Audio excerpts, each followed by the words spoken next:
So good afternoon and welcome to this next session, a chef's guide to the art of taste and can restaurants save endangered foods? My name is Shane Holland. I'm the executive chair of Slow Food in the UK, and Slow Food runs something called the Arc of Taste. Part of the inspiration behind Eating to Extinction, we tell the stories behind endangered foods, why they matter, why they're culturally important, why they taste delicious. And we're going to hear a little bit about some of those stories and why they matter to some of the chefs here.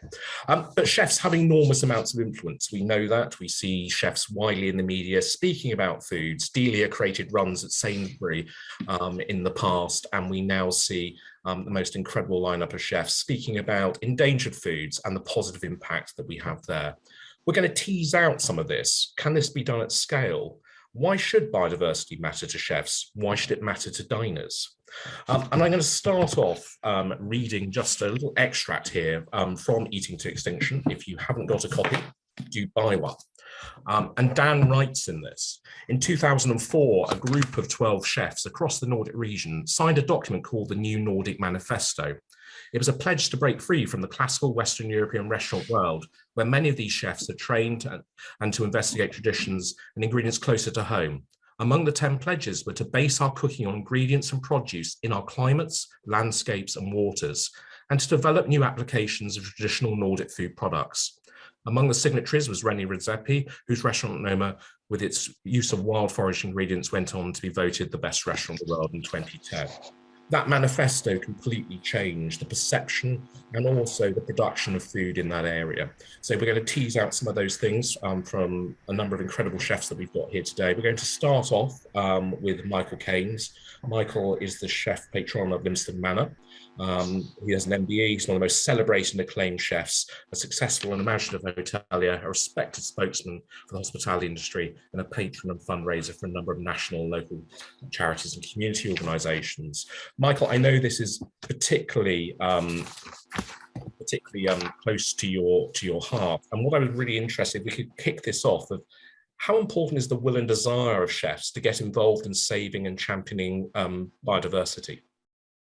Well, I think the will's there, the desire's there. The education is something that we need to work on. We've seen in our group of Reading Chateau that the chef is really on point with these ideas of regenerative farming and slow food, arc of taste, and also food for thought and things like sustainable ocean, and also looking to reduce the use of plastic, buying locally, highlighting on the menu where things are from, reducing food miles and working with local suppliers. These are all things that are there and actually now very, very popular within the UK in terms of food culture, which is something very, very exciting.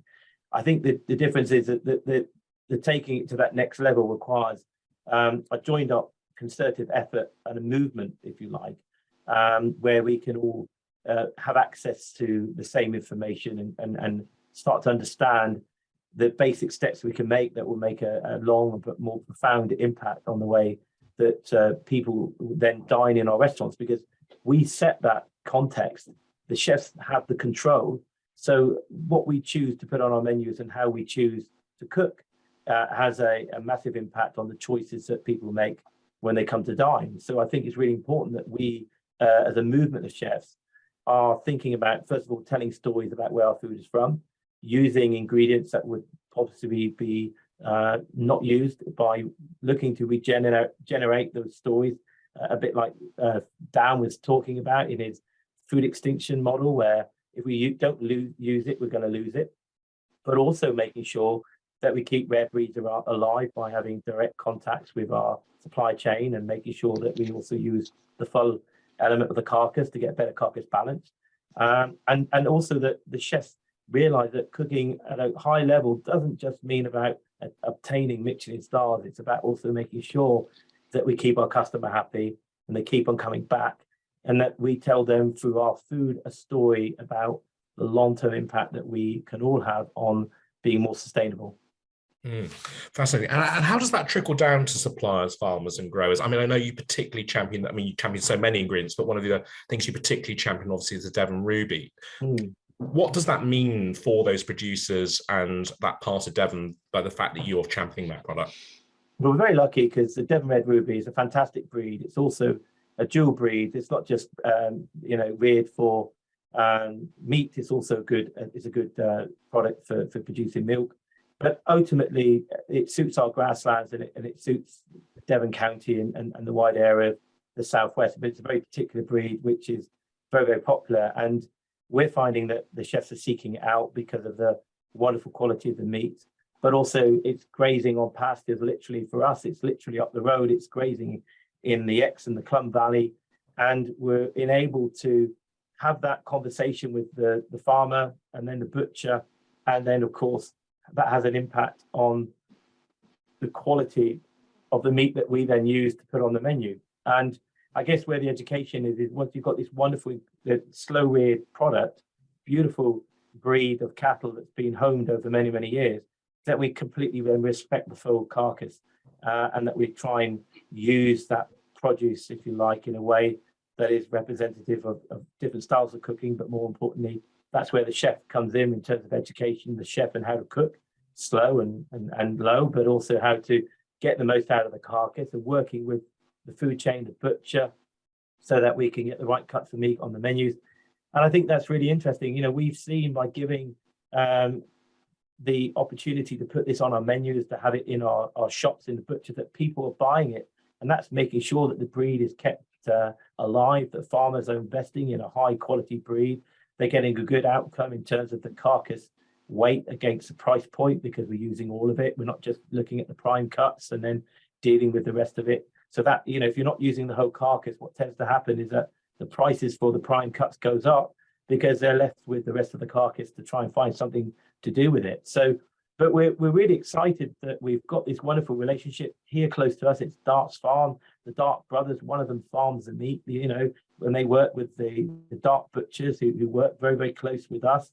And it's very exciting. There's more that we can do. We need to diversify our menu a little bit more. We're going to introduce a low and slow section on the menu this year, because we're finding it really, in this particular times where people are struggling to perhaps eat out and pay for the same prices, that actually if you put some slow cooking on, it's more affordable. It's equally as delicious. We all know that those other cuts produce wonderful flavor, and back in the day, meat was a premium product. You generally would be very, very lucky to have some meat, especially of quality. Or certainly the prime cuts would certainly be out of a lot of people's range. But having those cuts and introducing those slower cuts and pies and cottage pies and braising joints or barbecuing, it's really exciting. And so we're finding that the customer is really being open to that type of cooking, and we're also finding it enjoyable working with our supply chain to keep that breed alive. And it's a popular breed in Devon, so we're lucky. But there are more obscure breeds on the Taste of Art that do require more engagement. Sure, I love the fact you're having a slow area on your menu. But I was very fortunate to eat with you last year, as you know, Michael, and the most incredible experience. But what I think is also particularly special is how you highlight that the landscape you're in looks as it does because of use of these ingredients. And we were in the green room earlier, Luke and Neil and I were speaking about watercress and some other products. But actually, if I were to visit you down in Lympstone, that wonderful Devon countryside looks as it does because of that Devon Ruby. And actually, sometimes as consumers, we have a disconnect from that. We almost think of the countryside as being a Disneyland. It looks like this thing that we go to visit. Some of us live in the countryside, but if you don't live in the countryside, it's almost this thing that you visit rather than something that's being real and managed. And it looks like that because of food and farming. Michael, you've also been out to Terra Madre. I think you went out in a Mini, didn't you? You did the whole kind of you did the Michael Caines yes. a bit. How important do you think things like Terra Madre are for chefs? And for those that are listening who don't know what Terra Madre is the the biggest food event run by Slow Food. Takes place every year every other year in Turin. About 1.5 million people go to it. And you went out, and it's this vast symposium of food, but also meeting producers and chefs and activists and academics. How important do you think things like Terra Madre, and there are other kind of similar events across the world, how important are those for chefs? I think they're really inspiring. They're very important because they produce debate. Very much often the subject matter is much before their time. they're introducing chefs into a wider community of like-minded people, academics, and also a greater food community that's not just about, perhaps Michelin star chefs. You've got really, they've got the salamanders in Italy who just get together and cook great food, or you've got producers that are all, we recognize that food miles is an issue, but actually everyone has the same challenges across the world. So going to the Terra Madre, you've got this opportunity to kind of think about how we can start to break down some of those challenges and introduce into our own workspace some of the solutions that you get in around the world, and bring that back home. So I found it very inspiring. Some of the conversations and discussions that go around the table are more than just, it's very much, I know to coin the phrase, it is very much food for thought. You really are thinking about every single topic matter.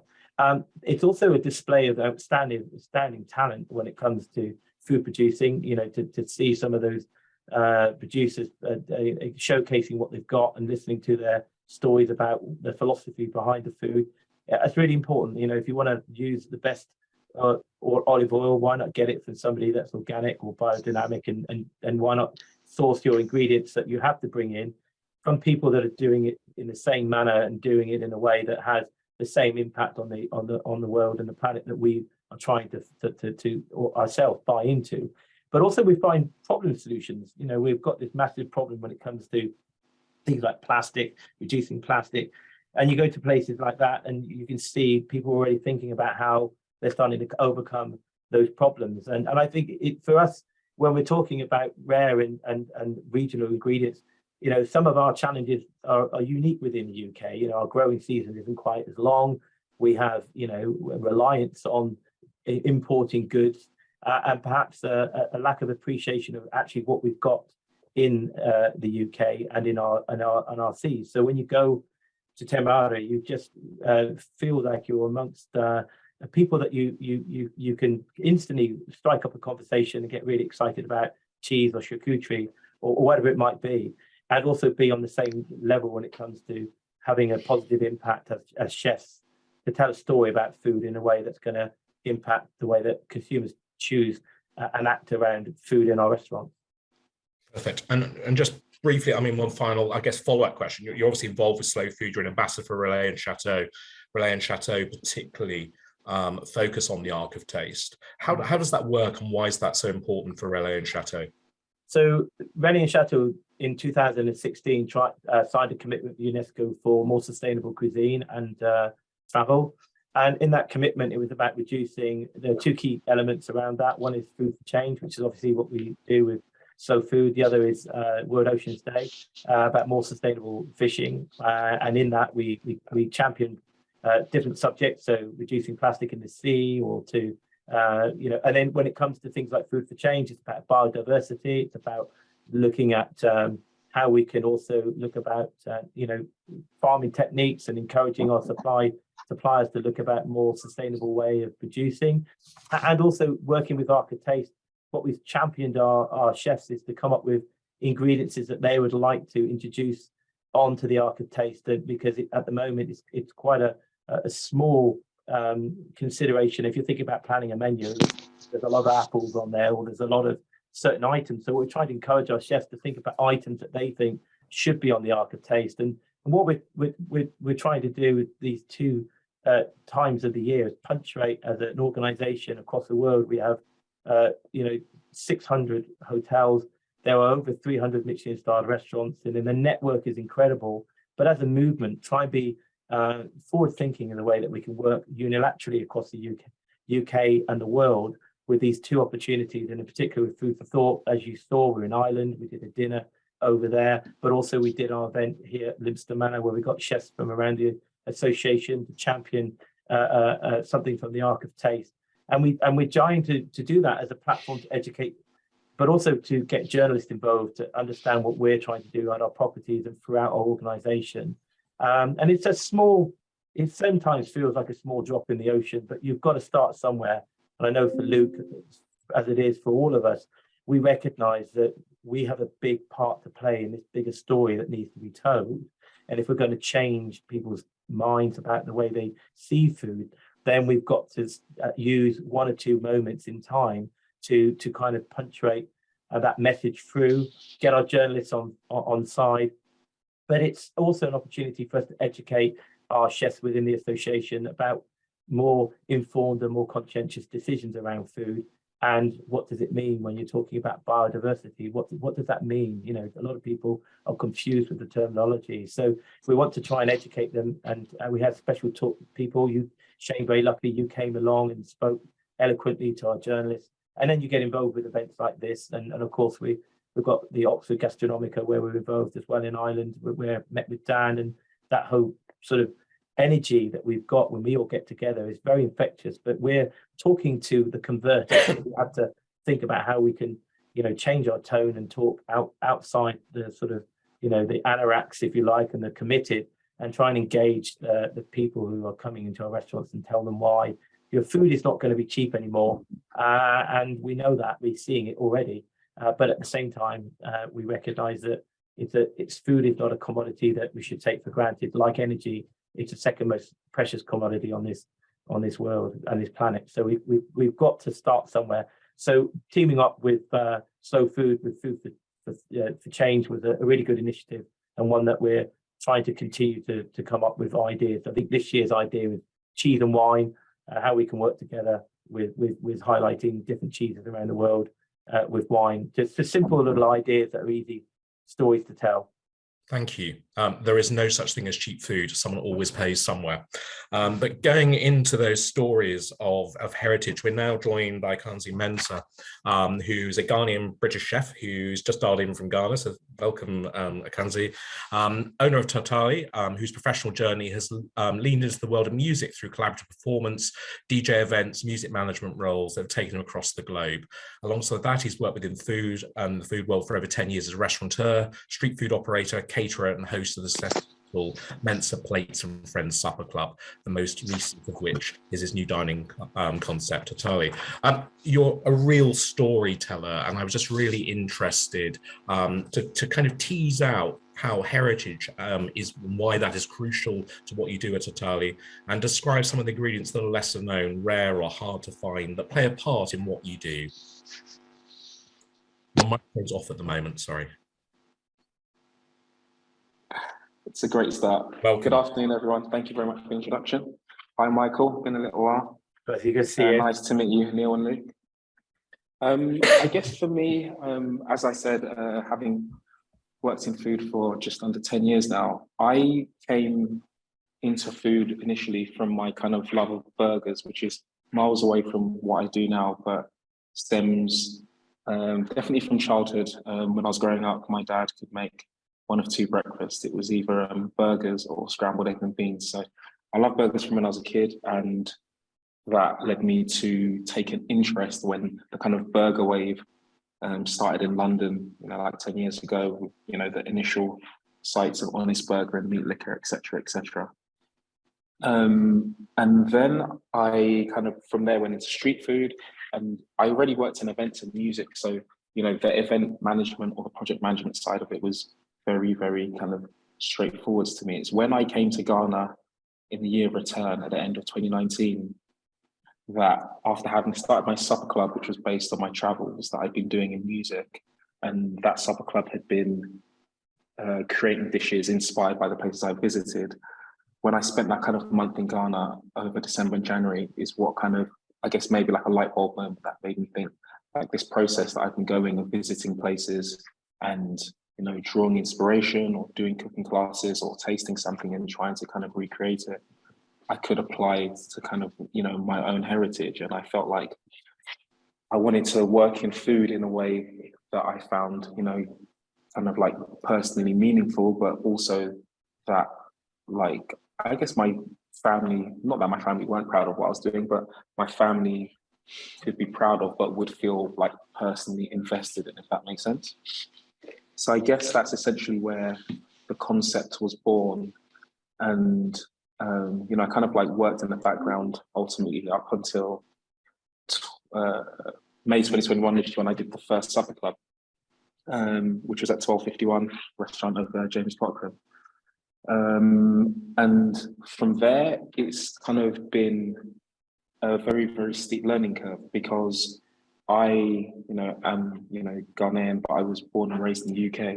So it's been very much as it's been a journey of like familiarity and kind of creating or recreating dishes that I grew up eating. It's also been a massive journey of discovery because I've been learning the ways, everyone starts off probably on YouTube, but I've been learning the ways that my mum makes things, or the way that my gran would make things, or the way that my aunts would make things. And there's been lots of like interesting little kind of stories along the way, in terms of like more difficult to find ingredients. One of the ones that we use is an ingredient called precursor, which has a scientific name, which is Tetrapleura tetraterra, and it's the fruit of the Aden tree. And I use it when our most popular dish is our Honore and Café, which is a mashed rice ball and a peanut soup, and I use it as like a flavoring ingredient in the soup. But it's a dish that I've also used when making rice. But I remember, I think it was August of last year when my mum came to one of the sub clubs and she saw me using it, and she was like almost shocked or surprised because she hadn't seen that ingredient, for a long time, or since she was growing up in Ghana, she didn't even know that you could get it here. So it was, for me, that was like a real full circle moment because I had gone and done my research about various ingredients, and in the conversations that we'd had, it's not anything that had come up. But then, through the power of the internet, I've been able to like find and source and locate this ingredient that was, little known to a lot of people, in the UK, for example, unless, you're really doing your homework. But it was that amazing, like nostalgic moment, where she was transported to, wherever it was, in her history, her childhood, when, she had, been around this ingredient in abundance. Another one that I think is super interesting is tiger nuts, which are often chewed here, kind of like almost sweet or like a bubble gum, if you will. But I kind of use them to like make a mousse or a dessert. It pairs really well with coconut. That's like super difficult to find in the UK, but again, here it's in abundance. So, I do, indulge in, getting an extra suitcase on my way out of Ghana and making sure that, like the aunties did, to bring back what I can. Yeah, I think you need to bring a suitcase back for us. I mean, I think food is so powerful, isn't it? And those, we can all say different dishes. I mean, one of the classic things is we say the word cake and everyone smiles because we think about the birthday cakes or things of our childhood, or maybe the nuts that you're speaking of. And food is far beyond calories. It's about memory and emotion and connection.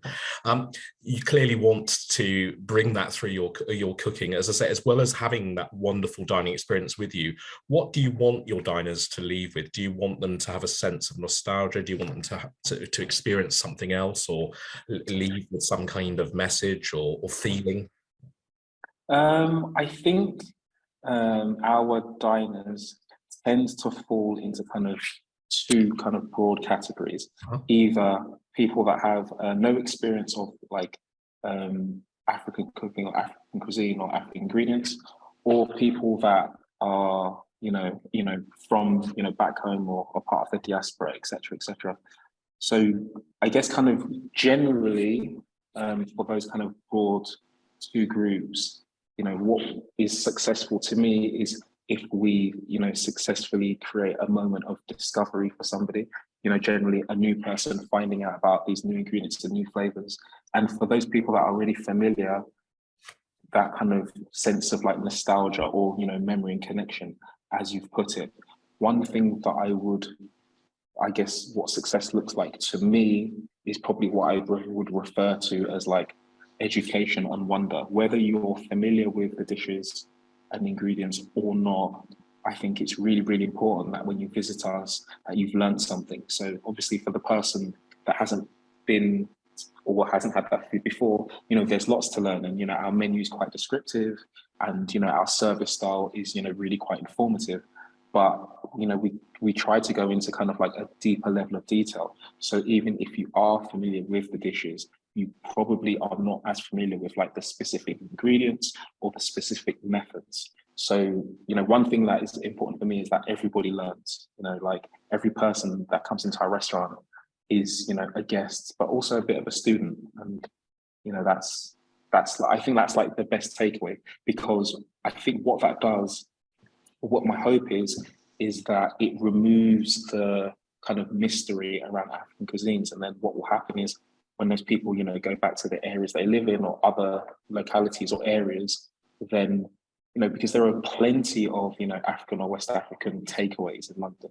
They're dotted about everywhere, but people probably don't go into them because there's no kind of bridge. So I guess, if we're able to kind of provide some education or to essentially kind of like be a gateway to, the world of African cooking, then we should hopefully be able to have a trickle down effect. I mean, people will feel that they can kind of experiment more and go to new places, etc. So that would be, my wish for sure. And you're in Ghana right now. From your own experience, are we seeing similar declines in use of traditional foods in Ghana at the moment, in the same way we are here, or maybe to a lesser extent? Or no, I wouldn't say so, because I think, I guess part of the reason I wanted to execute a contemporary version of like my heritage or my cuisine is because everything is very, very traditional. And so things are really done, the old school way, using the kind of like old school equipment. And, it's not for like a lack of like, having access to like blenders or things like that, but it's because, as we spoke about, food is more than food. There's a sense of ritual. There is a sense of, the way of things being done. Yes, there's a traditional dish called fufu, which is a pounded dish. And, yes, that could be done with, a machine or a mixer or something like that. But there is something, deeper and more spiritual about pounding that dish in the way that your grandparents did and your great-grandparents did, going back however far. And, it's the same, when it comes to like eating with your hands and, that connection of, between your hand and your mouth and the food. There's something more than just, the way we eat in the West, which is like, just pick it up and bung it in your mouth almost. So I think that I don't think the decline is in the same way. There were definitely kind of like other aspects, but I think what we have here is a very, an almost kind of like spiritual connection between like how we prepare what we prepare and how we consume what we prepare. Beautiful, thank you very much. We have Neil Forbes from Café Honore in Edinburgh. Neil is the chef director at Café Honore. He was born into a family of chefs. It was his granny's soup. So we say those words, cake, I think soup also applies. We're all smiling here. I'm sure you're smiling at home. It was his granny's soup that first inspired a young Neil to get behind the stove and inspires him still. Good, honest ingredients cooked simply, he says of the soup. And it's possibly the best way to describe the menus at the cafe, though I think that's him being very modest there. Ingredients are sourced wherever possible from local suppliers and are always in season. His Saturday morning visits to the Edinburgh Farmers Market form part of his restaurant's culture for regular communication with suppliers. Neil is one of the very few UK chefs to take delivery of whole carcasses, using as much of the animal as possible and sharing those skills with the younger chefs in his kitchen. In February 2011, Neil was named Scottish Chef of the Year at the acclaimed Scottish Restaurant Awards, and he's been praised for his use of Scottish seasonal produce. He's also a member of the Scottish Slow Food Chef Alliance, and he was named Slow Food UK Restaurant of the Year in our Slow Food Awards in December. Neil, we spoke a little bit about slow food. Obviously, slow food and those values which kind of intertwine with the arc of taste and culture and all the things we've been speaking about are obviously very important to you. We have this global alliance called the Chef Alliance, this network of chefs who all have that shared bond of common values. That alliance is very strong in Scotland, and we have great work by people like Wendy Barry, who work on the Arc of Taste, who then help bring Arc of Taste into the network. How important is that work to you as a chef, and also working with other chefs with those kind of common values in Scotland? It's crucial, really, but I must say hello to everybody first. Welcome to Edinburgh in my office, which is almost as tidy as Michael's. It's an absolute joy and a privilege to be involved with slow food. It really is. It's something I've been involved with now for many years. Since 2008, I think I was my first visit to Terra Madre. And that's when I really got it. I really sort of understood what it was all about. I'd heard so much and written so much about it. And it was one of those kind of light bulb moments where I got back to Edinburgh Airport, kissed the tarmac as you do, and realised that I had a bit more work to do. When we first opened Café in Honore 15 years ago now, it was always on the cards that we're going to be as sustainable as possible, that we're going to be as promoting and encouraging the use of local produce as much as possible, supporting local small-scale producers, and following that kind of ethos of slow food. It just had to happen. And also on the back of that, that encompasses very much the Soil Association and organics. This whole thing, this umbrella of slow food, which I think covers sustainability, and being a founding member of Food Made Good Sustainable Restaurant Association, again, all those years ago, I think has had a massive impact on me and my team. And I'd like to think now many other restaurants in Edinburgh and Scotland, which is a wonderful place now to be for food. And if you think about where we are now, let's say in Edinburgh and Scotland and the UK, what you could get on a plate is remarkable compared to 5-10 years ago. I think produce has come so far, and it's with the likes of Wendy Barry, who does push an awful lot for this type of thing in the Arc of Taste. If you don't know Wendy, check her out. She's fascinating in her passion, especially for things like cheese and rare breeds. It's just incredible getting things onto the Arc of Taste, which we use many of in the restaurant itself. And I think if I had to pick one or two items, which I would say are my favorite Arc of Taste products, and this is a tricky one to answer, but there's a product we use called Bros, and all those Scots watching will kind of get this. It's sometimes it's made with peas meal, but I like it when it's made with oats. Peas meal is basically a ground yellow pea made into a flour, and you just add that instantly to some stock. Let's say you've got some ham hock stock, pork stock, whatever, and it makes an instant thick porridgey type, quite bright, vibrant yellow, a bit like polenta dish, which can then be eaten at breakfast, lunch and dinner, and was eaten for hundreds of years actually for lots of native Scots, especially up north in Shetland and Orkney and Caithness. So there's lots of our forefathers would have relied on that. But the Bros I like is made with oats, where you soak pinhead oats overnight, and then you fry off some onions in some beef fat, let's say, add your soaked oats to that, and then perhaps some chopped cooked kale. And that goes with, let's say, a braised beef dish, which Michael was speaking about, some specific variety or breeds, Highland cattle or purebred Aberdeen Angus perhaps, is absolutely delicious. And until you've actually tried that and experienced that, I think it's really tricky. But hosting slow food suppers, or big tables as they're called now, and holding events at the Edinburgh Farmers Market and all these other little bits and bobs and things that we all get up to here up north in the frozen tundra is really all very inspiring. And it's great to see the next generation really getting this. We've got a whole lamb coming in tomorrow from Grierson's Organic, and it's such a joy to be able to show the youngsters in the kitchen that you know, these are the two legs, these are the shoulders, this is the middle bit, there's the loins, there's the belly, and let's have some fun with that, and let's play with it. And any ideas, anything you want to try with that, I think that's hugely inspirational for me. And it's certainly what gets me out of bed in the morning, is that training. Following the game seasons is something which we deal with an awful lot. You know, the grouse, the glorious 12th is a great day for us in Scotland and all over the UK, of course. And pheasant breasts and mallard and teal and snipe and widgeon and all these things are such a joy to work with. And again, if we don't follow these things, then they're going to be lost forever. So it's really very, very important that we do keep going with that. But there's a huge responsibility for being a chef and being a businessman. Of course, one has to put the business hat on at times and you know, look at spreadsheets and do all that boring stuff. But if we don't do that, then we're not going to have a kitchen to run. But we also have to have that fun thing, which is getting out of the kitchen, which is more important, I feel, than being in the kitchen. just now I was in the garden assembling this new Christmas present of a bird feeder, which has just been kind of a bit techie, but it's really quite cool.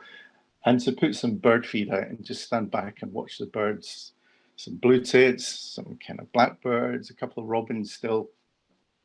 And you think, we're speaking about biodiversity. That in its core is just perfect. Such a wonderful thing and very relaxing and calming to watch. But also we're doing our thing for Mother Nature, and that's a glorious thing to watch.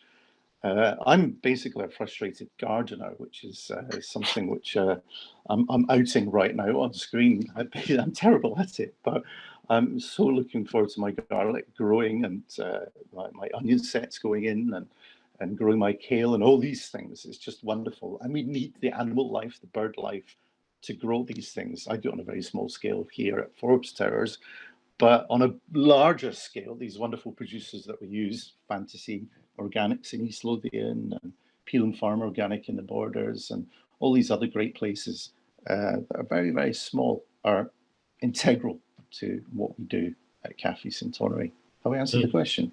Yeah, you've answered that, and you've read my mind and answered the question I was going to follow up. But I'm just going to tease out just for another couple of minutes more around, I guess, the responsibility of chefs when it comes through to food diversity and biodiversity. You've spoken a lot about, I guess, training and bringing the next generation of chefs along and the work you do there. Do chefs have a wider responsibility around food diversity and biodiversity with the public? I think absolutely, and there's quite a few avenues which we use. One, I've got a newsletter which I write every week, and if you sign up to the website, you can look for that. And it's basically a really good way to get in touch with people or guests who come to the restaurant. Another way of letting people know about what's great is literally naming the farm on your menu, just letting people aware of what's actually, where's that piece of meat come from, where are the vegetables from. A little nod to them at the bottom of the menu is always quite good too. But also, I'm quite lucky, I've got a Scotsman column once a month in the Scotsman newspaper, and that's a great opportunity to get a few recipes across and to highlight what's good and what's great just now at that time of year. We've not really touched on seasonality and the importance of that, but it's a huge thing. We've got a beautiful day here in Edinburgh, and the sun is shining, and hopefully it's warming the earth to get some wonderful things in, but in the ground. But there's quite a few avenues. Those lucky of us to be on television perhaps is a great way of mentioning things like biodiversity, next generation, organics, slow food, all these kind of keywords which needs to get put into conversation for the next generation, I think is crucial. Thanks so much. I'm going to bring Luke Holder into the conversation. He's co-head chef at Hunt and Holder & Co. at Limewood, a 5-star hotel in Hampshire. He's a chef well-versed in provenance. He champions local sustainable produce, creating cuisine that is simultaneously rustic and sumptuous. Luke, as you become more engaged with the idea of endangered foods and the loss of diversity, what difference is this making to your work? Well, at our end, I always think that there is a level of expectation from the guest that the sourcing is correct. I think we talked a bit, about the cost of living crisis and prices of food and stuff. And I think people are coming a little bit more accepting of prices of food, as long as you're not trying to pull the wool over people's eyes. I think people are willing to pay the money if you've done the sourcing. And we have a little saying in the kitchen here: more time sourcing it, less time cooking it.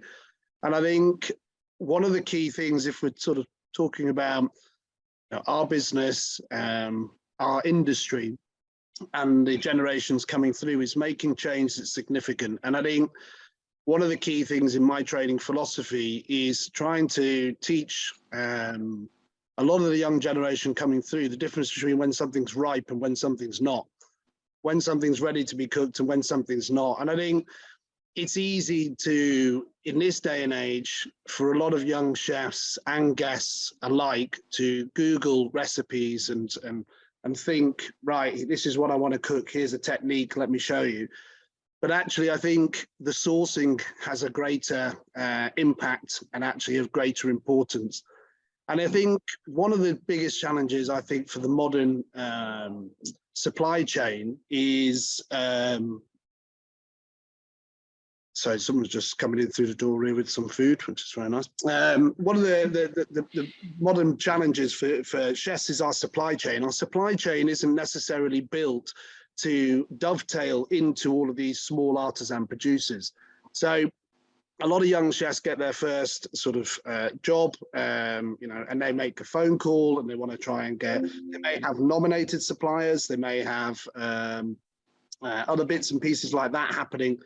And if I wanted to buy an English apple today and I ring up 2 or 3 of my suppliers, it's really hard for them to present something of interest from an English apple, because a lot of the supply chain is built to go to the Rungis market in France, or go to the Milan market and bring these things in, and you can ring up and you get some absolutely, you know, fantastic apples from Europe. I've got no issues with any of that, but we're not bringing into our supply chain, you know, British first and English first. And I think it's fine for, you know, for some of us that have, you know, the experience and the clout behind us and the desire to want to bring in small artisan producers.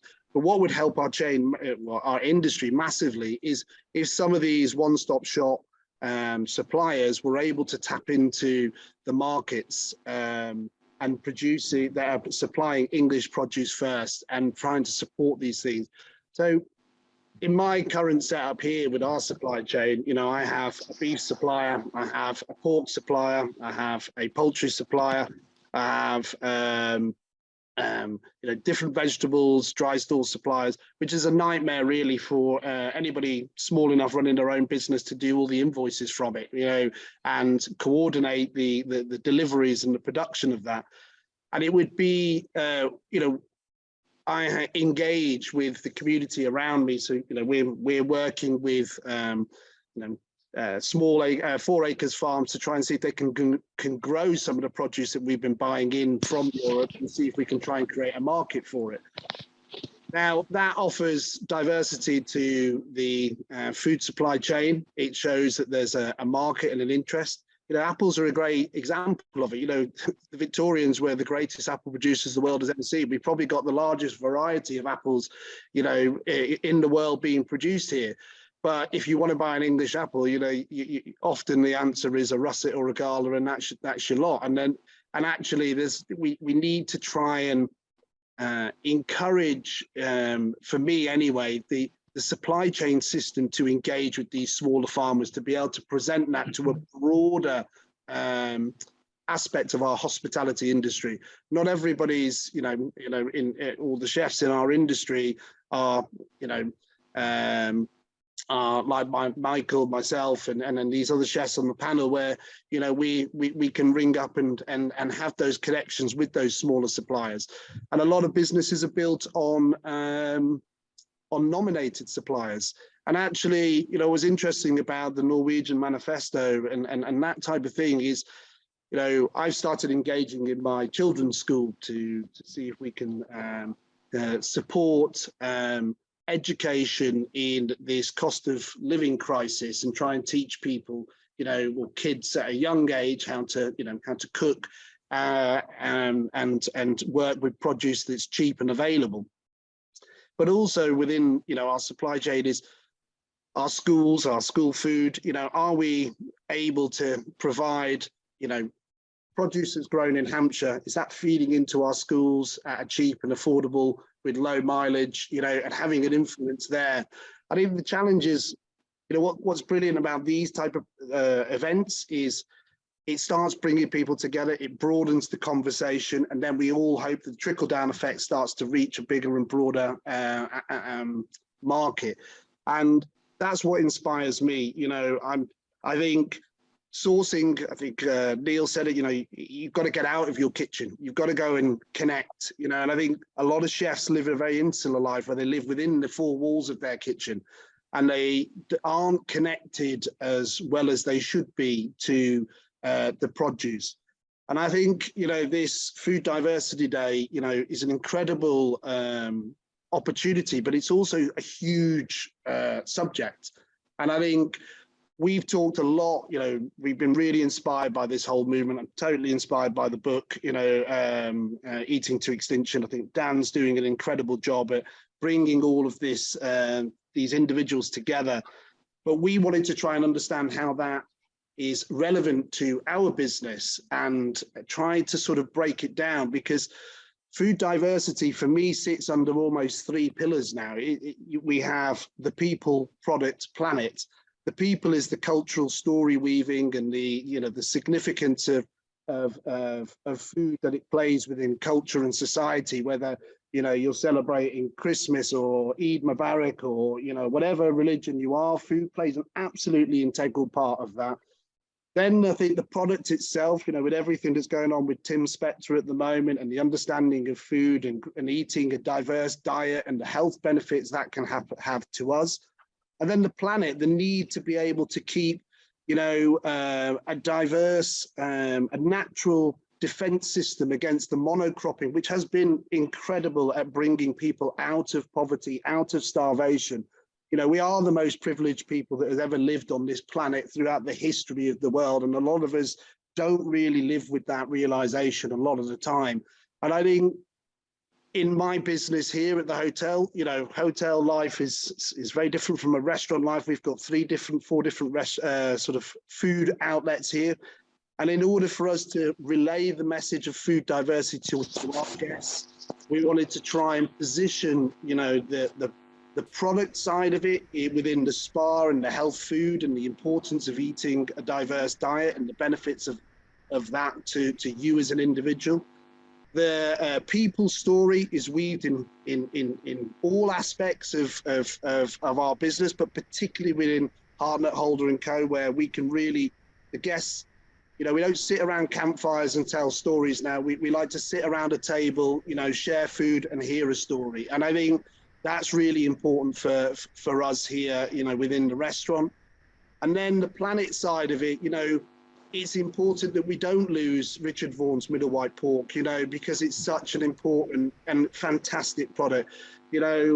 Chalk stream trout, the chalk streams here in Hampshire for the watercress, Yorkshire rhubarb, which we're all swimming through the joys of that today.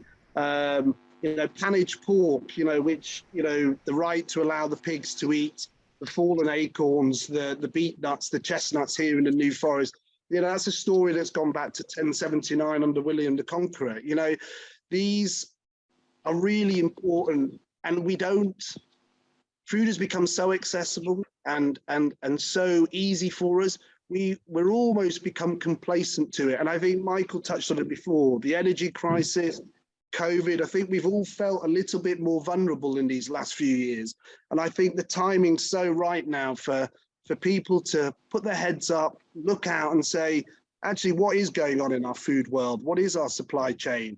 And I also think that as much as local's brilliant and buying British, I also think, there is a great story of when you are importing, like Michael said, there are some fantastic people over in Spain and France and Italy who are all motivated the same way we are.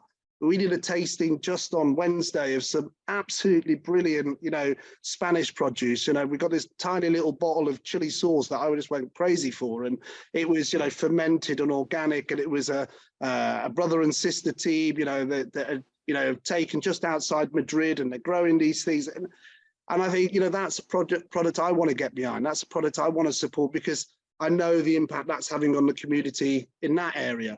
And, it's such a big subject from, microeconomic support, British pounds and British pockets, and the Hampshire spend within the Hampshire, pockets here.